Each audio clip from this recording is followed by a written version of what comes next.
Vamos falar sobre transtorno do neurodesenvolvimento? Eu sou Samantha Lima, psicopedagoga e psicóloga estagiária do Instituto Fluir e vou falar um pouco mais sobre isso com vocês.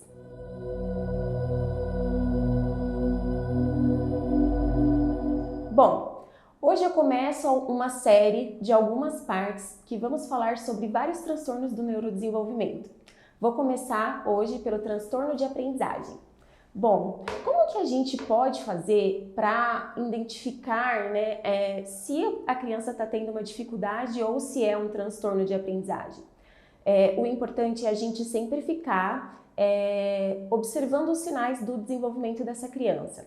Os principais sinais precoces de um transtorno do neurodesenvolvimento são demora na fala, ou então, ainda que a criança fale muito atrasado, muito errado, trocando muitas letras, né? Essa criança vai ter uma dificuldade também de coordenação motora, aquela criança que não tem muita noção de espaço, esbarra bastante, cai bastante. Então, esses são alguns sinais para a gente ficar de olho lá desde quando eles são menorzinhos, né? Geralmente, esse transtorno de aprendizagem, ele vai pipocar mesmo, né, ter mais prejuízos lá quando a criança inicia na alfabetização. Porque no pré-escolar ele está mais apto às brincadeiras, né, para aprender, a brincar, a desenvolver a coordenação motora. E já aí a gente já pode observar que talvez essas crianças tenham dificuldade com as canções de rimas, não consigam identificar, né, a rima das palavras. Então isso já é um sinal também do transtorno de aprendizagem. O transtorno de aprendizagem ele pode ter três tipos. O prejuízo específico na leitura, né, a dislexia. O prejuízo específico na ortografia, que é a desortografia. E com prejuízo específico em matemática, que é a descalculia. Todos eles dão indícios, né, precoces. A criança, por exemplo, na descalculia, ela não vai saber muita noção de quantidade, vai querer colocar um objeto maior dentro de um espaço que não cabe. Então, isso já é sinais para a gente ir estimulando essa criança, né, desde cedo.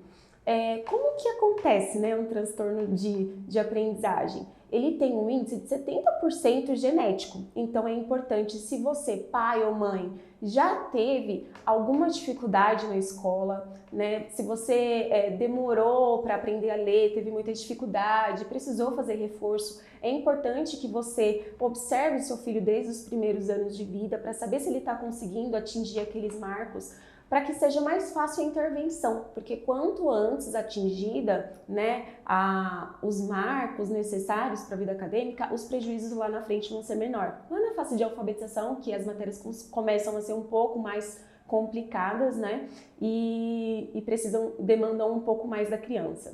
Nós precisamos observar também como que foi toda a gestação, o período de gestação dessa criança, porque o transtorno do neurodesenvolvimento, ele começa ali já com o bebê de novinho na barriga da mãe, né, entre o primeiro trimestre.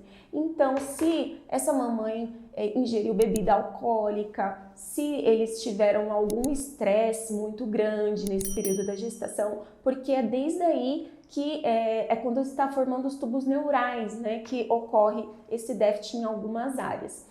Então, observar também desde cedo se teve alguma intercorrência. Quando buscar ajuda, sempre deixar bem claro, né, para quem estiver ajudando vocês, todos esses sinais, porque é muito importante para avaliação e diagnóstico.